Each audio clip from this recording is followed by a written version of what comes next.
Hi guys, hope everybody's okay today. Weather's not quite so nice today. It started off a bit rainy. The sun did come out, but the rain's come back again.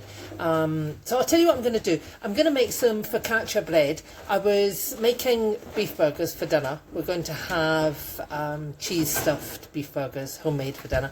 And I didn't have enough rolls. I thought I had 2 rolls in the freezer and I don't. So I thought I'll make some focaccia bread and I'll make it into rolls. That means then that we can have the burgers in some, and Martin can have some for his lunch tomorrow, and then I can always pop the rest of them in the freezer. I'm not sure how many it'll make, so we'll see. We'll work it out as we go along. Okay, sometimes that's how I work it. We don't need to know exactly how things are going to progress. We'll take it as it comes. Okay, so in here I've got some flour, I've got yeast, I've got salt, and I've got olive oil. I'll put the recipe at the beginning of the video, as I always do. But something that's quite important when you do this is that you don't put, the oil's actually gone in with the yeast, which is fine. But never put your yeast and your salt onto the same part. Put your yeast on one side of the bowl, or yeast on that side as I've got it, and salt on the other side. Salt will kill the yeast. So you, at the beginning, you don't want it to sit on it. If you put that on top of it, even as dried yeast, it will still react with it and it'll start to kill it, and then you won't get the rise that you want on your bread. Okay, so always have them separate from each other. So, as I say, I've got flour, salt, yeast, olive oil, and then I've got 350 mils of warm water. And I always say when it's warm water, my hands are clean, see when you put it in, you're just going to go, oh, that's nice and warm. Okay, you don't want it too hot. You don't want to put your finger in and say that's burning, or you don't want it to feel chilled, because that's going to react with the yeast and start it working. Sometimes you can put your yeast in there with some sugar and keep them started off, but for this recipe it doesn't work like that. You put everything in the bowl, get your water, pour it all in. We might need to add a little bit more into it. That's 350 mils.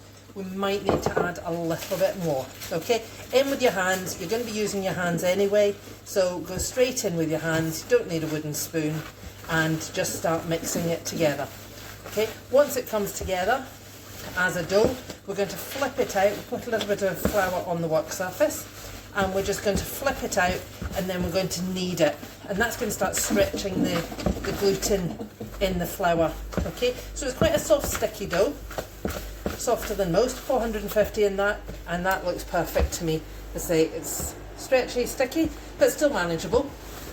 Okay, let's get the flour out a minute. There we go. Just some more strong flour. Move the jug. Just sprinkle it out onto the side. Okay. Flip the dough out. Left the bowl pretty clean. Okay. If your hands are covered in dough, trick is get your flour, dip your hands in, okay, and then you are going to literally just wash. I say it's like washing your hands with the flour that's on them. Okay, so just rub them together like that, and as you can see, that, there we go, that's not bad. Kind of clean hands, they're not quite so sticky. Okay, and all those bits that are on your fingers have gone back into the dough, so you're not going to waste anything. So we're going to fold it over. Fold it, push it away. Turn it round, fold it, push it, turn it round. Okay, and you just keep going like that. Okay, use your tips of your fingers if you want. Use the heel. The more you stretch that, the more gluten's going to work, and the more rise you're going to get on your bread. So give it a good stretch. If you start getting a little bit sticky underneath and it's sticking to the worktop, just add a little bit more flour. Okay, and you're going to need that for about 5 minutes. Okay, good workout. Keep you going. Okay, keep those arms working. And we're going to do that for 5 minutes. Okay, so a little bit more flour on the board if you need to. I'm starting to get a little bit sticky. Don't go bonkers with it, just a little bit.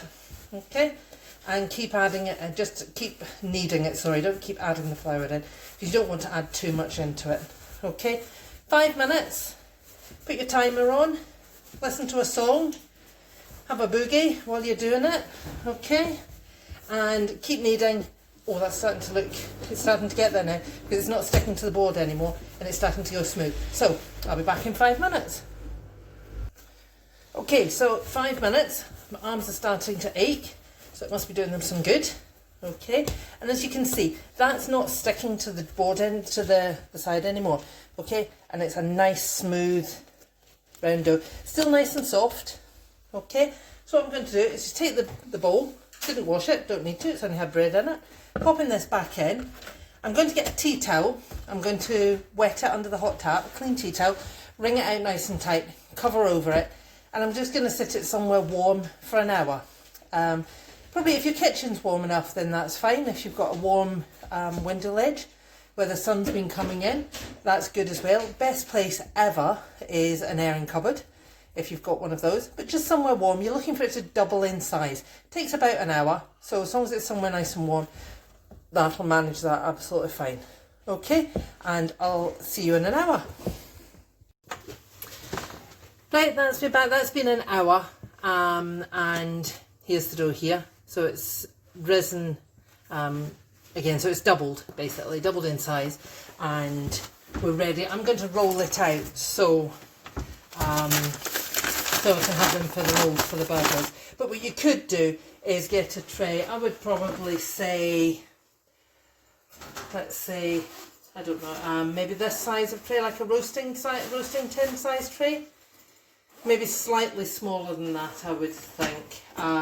If I was going to be doing it as an actual focaccia, I would probably use my baking tray, this one. What was it? It was 25 by... can't remember what it was now. Same size I used for the shortbread. You can see what size. Okay, put my hand on it, that kind of size. I would probably use two of those. Okay, but I'm not, so we're going to use big baking tray. I've oiled it, see it's nice and shiny. Put some oil on it, and I've got the biggest cutter out of the pack of cutters. I just buy them. I bought these ones that were in the pound shop, and it's got different sizes in it. And so that's the biggest one out of it. Okay, so we'll pop a little bit of flour, not too much. We don't want to start adding lots of flour to this now.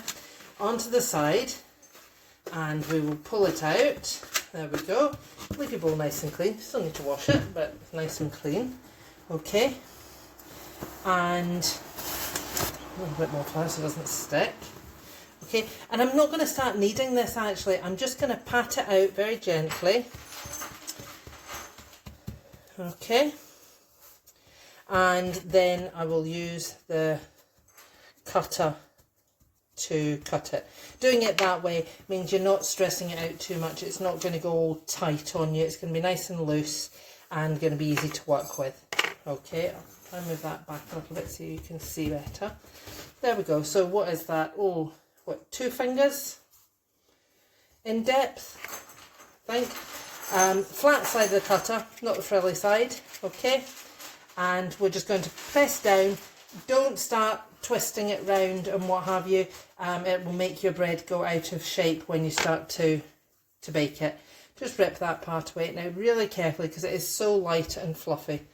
Okay, and we'll start putting them on the tray. You could possibly go with the smaller size. These are going to be quite big for the burgers, but they will be perfect. They're going to rise up more than they'll spread out. They will spread out a little bit because of the softness of the dough, but they will just be ideal. Okay, so I'm going to leave a little bit of a space between them. I think I'm going to fit, what am I going to fit on here? Oh, that's stuck a little bit. Use the cutter just to cut it. There we go. If they go out of shape, just very carefully put them back into shape. Okay, I think I'm going to fit 5 on here, and then I might just need to use the other one. You're going to knead this back together, just gently. Okay, just your odd bits because you want to use these up as well. Okay. I wondered what that was. It's a little bit of green. I'd chopped up some rosemary. I've got a nice rosemary plant that I've had for a week or 2 now. Bought it from the supermarket just to do some cooking with, and what I try and do is take the tops of the branches off, and if you keep it well watered, keep it on the, I just put it on a saucer and put some water in the saucer for it to soak it up, and if you keep it watered and in the sunshine or on the window ledge, then it starts to shoot out, and it'll shoot from the bottom, so it'll be a really nice thick plant, and it'll keep going for ages. It's so much cheaper than buying the the stuff with the stem, the, you know, like the cut stuff.